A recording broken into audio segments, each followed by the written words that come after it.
Note: the following video depicts a specific configuration of the notebook. The same removal and replacement procedures apply to all configurations of the notebook.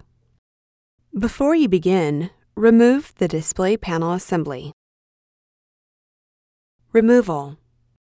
Disconnect the POGO connector cable from its connector on the system board. Remove the POGO connector cable from the routing channel that secures it to the battery.